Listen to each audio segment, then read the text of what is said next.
It's heavy rain on outside. How could I go outside?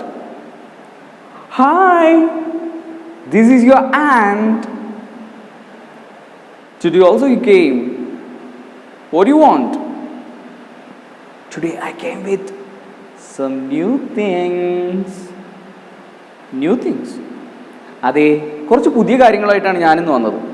എനിക്കിന്ന് പുറത്തേക്കൊന്നും പോകാൻ പറ്റില്ലെന്നേ. ദേ പുറത്തേക്ക് നോക്കിയേ, ഭയങ്കര മഴയാ. മിക്കവാറും എൻ്റെ വീടൊക്കെ പ്രളയത്തിൽ പോകുന്നാ തോന്നുന്നത്.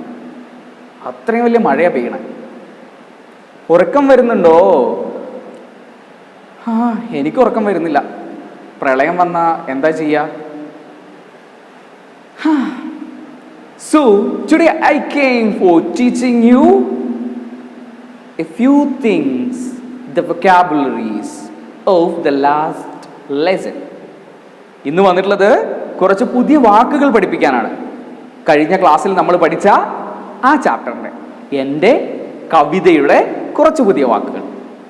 റെഡിയാണോ? ഓ, is it your breakfast time? Doesn't matter. Last 2 days I didn't get anything. 2 ദിവസമായിട്ട് ഞാനൊന്നും കഴിച്ചിട്ടില്ല. അപ്പോൾ ബ്രേക്ക്ഫാസ്റ്റ് കഴിക്കാൻ അത്രേ. ഇനി ആദ്യം ക്ലാസ്സുകൾക്ക്, അതിനുശേഷം ബ്രേക്ക്ഫാസ്റ്റ് കഴിക്കാം. Ready? Wow, smiling face, angel. Shall we start? Okay. Please look into your textbook and at the same time on our board. Okay? In your textbook, in that vocabulary words, the first one had given ആദ്യത്തെ വാക്ക് ഏതാ? എന്താ അവിടെ കൊടുത്തിട്ടുള്ളത്? Cross. Cross. Cross. Cross എന്ന് പറഞ്ഞാൽ എന്താ? കേട്ടിട്ടുണ്ടോ? Have you ever visited any cross roads? Cross റോഡുകൾ വിസിറ്റ് ചെയ്തിട്ടുണ്ടോ? പോയിട്ടില്ല? ഷോ. ക്രോസ് എന്ന് പറഞ്ഞാലേ മലയാളത്തിൽ നമ്മൾ കുരിശെന്നൊക്കെ പറയാറുണ്ട്. അത് കേട്ടിട്ടുണ്ടോ? ഉണ്ടല്ലേ. ക്രോസ് എന്ന് പറഞ്ഞാൽ ഈ കവിതയിലെ, എൻ്റെ കവിതയിൽ ക്രോസ് എന്ന് പറഞ്ഞാൽ കുരിശല്ല, ആംഗ്രി. ആംഗ്രി എന്ന് പറഞ്ഞാൽ എന്താ? ആംഗ്രി എന്ന് പറഞ്ഞാൽ എന്താണെന്ന് അറിയില്ലേ? ദേഷ്യം പിടിക്കുക. അതിനെയാണ് നമ്മൾ ആംഗ്രി എന്ന് പറയാ. ഓക്കെ. രണ്ടാമത്തെ വാക്കെന്താ? ഈസ്. ഈസ്. ഈസ് എന്ന് പറഞ്ഞാൽ എന്താ? ഈസ് എന്ന് പറഞ്ഞാൽ എന്താ? ഈസി ആയിട്ടുള്ള കാര്യങ്ങൾ അല്ലേ? ഈസി ആയിട്ടുള്ള കാര്യങ്ങൾ എന്ന് പറഞ്ഞാലോ, വളരെ എളുപ്പം ചെയ്യാൻ കഴിയുന്ന അല്ലെങ്കിൽ എളുപ്പത്തിൽ ചെയ്യാവുന്ന കാര്യങ്ങളെയാണ് നമ്മൾ ഈസ് എന്ന് പറയുക അല്ലേ? Without any difficulty, that's called ease. റെഡിയാണോ? മൂന്നാമത്തെ വാക്കെന്താ? ടെക്സ്റ്റ് ബുക്കിൽ എൻഡവോ എന്ന് പറഞ്ഞിട്ടുള്ള ഒരു വാക്ക് കൊടുത്തിട്ടുണ്ട്. എൻഡവോ. എൻഡവോ എന്ന് പറഞ്ഞാൽ എന്താ? എൻഡവോ എന്ന് പറഞ്ഞിട്ടുണ്ടെങ്കിൽ make an effort or trying. അതാണ് കൊടുത്തിരിക്കുന്നത് ടെക്സ്റ്റ് ബുക്കിൽ. Make an effort or trying. Make an effort or trying എന്ന് പറഞ്ഞാലോ, നമ്മളൊരു കാര്യം ചെയ്യാൻ വേണ്ടി ശ്രമിക്കുന്നതിനെയാണ് നമ്മൾ എൻഡവോ എന്ന് പറയുന്ന വാക്കുകൊണ്ട് ഉദ്ദേശിക്കുന്നത്. മനസ്സിലായോ? സ്പെല്ലിംഗ് ഒക്കെ പഠിക്കണം കേട്ടോ, അല്ലെങ്കിൽ ചീത്ത കുട്ടികളായി മാറും. എൻ്റെ കുട്ടികൾ നല്ല കുട്ടികളല്ലേ? പഠിക്കണേ. ഇനി നാലാമത്തെ വാക്കെന്താ? ടെക്സ്റ്റ് ബുക്കിൽ നോക്കിയേ, അസിസ്റ്റഡ്. അസിസ്റ്റഡോ? അസിസ്റ്റഡ് എന്ന് പറഞ്ഞാൽ എന്താ? ഹെൽപ്ഡ്. ഹെൽപ്ഡ്. സഹായിക്കുന്നതിനെയാണ് നമ്മൾ അസിസ്റ്റഡ് എന്ന് പറയുന്നത്. ശരിയല്ലേ? നമ്മളുടെ കവിതയിൽ എന്നെ സഹായിച്ചത് ആരായിരുന്നു? എൻ്റെ സുഹൃത്തായിരുന്നു അല്ലേ? എൻ്റെ ഫ്രണ്ട് വന്നിട്ടാണ് എന്നെ സഹായിച്ചത്. സോ അസിസ്റ്റഡ് എന്ന് പറഞ്ഞാൽ സഹായിക്കുക. ഇനി അടുത്ത എന്താ? അടുത്ത വാക്ക് നോക്കിയേ, എന്താ ഈ ടെക്സ്റ്റ് ബുക്കിൽ കണ്ടത്? സെർട്ടൻലി. സെർട്ടൻലി എന്ന് പറഞ്ഞാലോ, അവിടെ കൊടുത്തിട്ടുണ്ടല്ലേ ഷുവർലി. ഷുവർലി എന്ന് പറഞ്ഞാൽ എന്താ? തീർച്ചയായും. സെർട്ടൻലി കം, തീർച്ചയായും ഞാൻ വരും അല്ലേ? തീർച്ചയായും എന്ന് പറയുന്ന വാക്കാണ് സെർട്ടൻലി. ഒരു വാക്ക് കൂടി കൊടുത്തിട്ടുണ്ട്, പ്രോഫിറ്റ്. പ്രോഫിറ്റ് എന്ന് പറഞ്ഞാൽ എന്താ? ബിസിനസ് ഒക്കെ ചെയ്യുന്ന ആൾക്കാർക്ക് അറിയാം പ്രോഫിറ്റ് എന്താന്ന് അല്ലേ? പ്രോഫിറ്റ് എന്ന് പറഞ്ഞാൽ ബെനഫിറ്റ് അല്ലെങ്കിൽ ലാഭത്തിനെയാണ് നമ്മൾ പ്രോഫിറ്റ് എന്ന് പറയുന്നത്. ശരിയാണോ? അപ്പൊ എത്ര വാക്കുകൾ പഠിച്ചു? 6 വാക്കുകൾ പഠിച്ചു അല്ലേ? ഏതൊക്കെയായിരുന്നു അത്? ഫസ്റ്റ് വൺ ഏതായിരുന്നു? ക്രോസ്. രണ്ടാമത്തെ ഏതായിരുന്നു? എന്തായിരുന്നു? ഓർമ്മയില്ലേ? ഈസ്. മൂന്നാമത്തത് endeavor. നാലാമത്തത് assisted. അഞ്ചാമത്തത് certainly. ആറാമത്തെ എന്തായിരുന്നു? ഓർത്തു വേഗം ഓർത്തു നോക്ക്. എന്തായിരുന്നു? പ്രോഫിറ്റ്.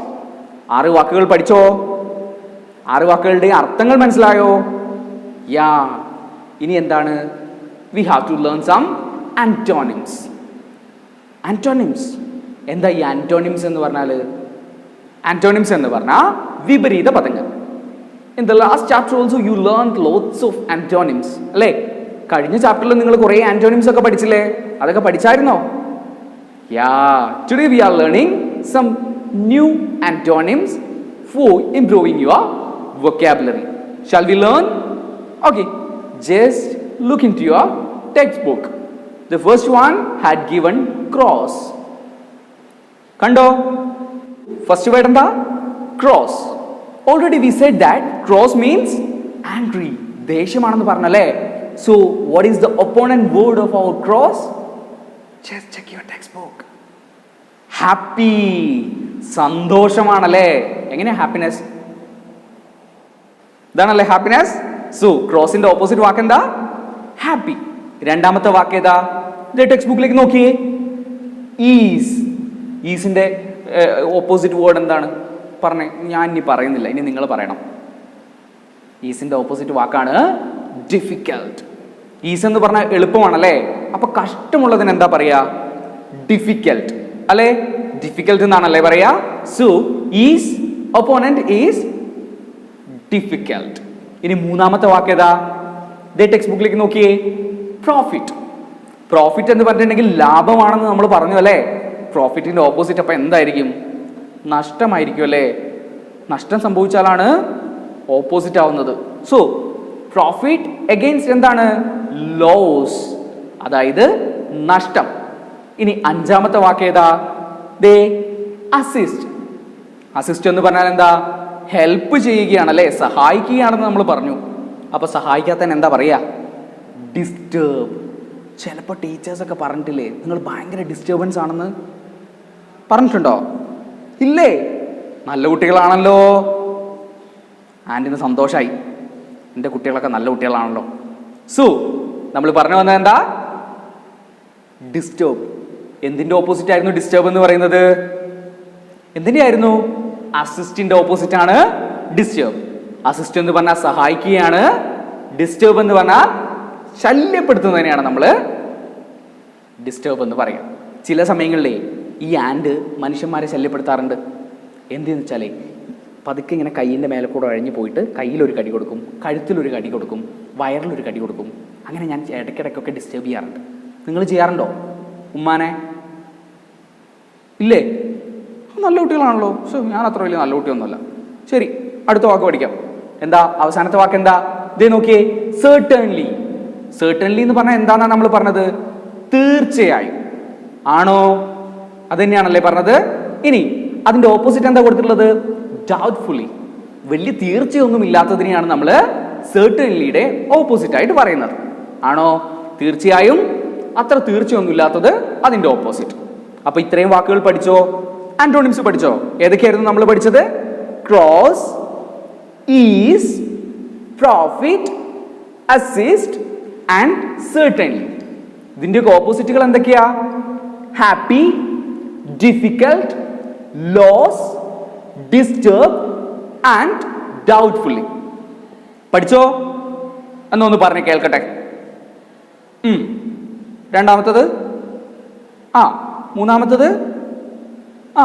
നാലാമത്തത്? ശരിയാണല്ലോ. അഞ്ചാമത്തത്? മക്കളൊക്കെ പഠിച്ചല്ലോ. ഗുഡ്. ഇനി എന്തെങ്കിലും പഠിക്കാനുണ്ടോ ഈ ചാപ്റ്ററിൽ? ഒന്നുമില്ലേ? അപ്പോൾ ആൻറ്റിന് പോണം. എന്നാൽ ആൻറ്റി പോട്ടെ. ഇനി എപ്പോഴാണ് കാണുക? അടുത്ത കഥയിൽ കാണാൻ പറ്റുമോ? എന്നാ പിന്നെ അടുത്ത കഥയിൽ കാണാട്ടോ. So this is your aunt saying bye bye.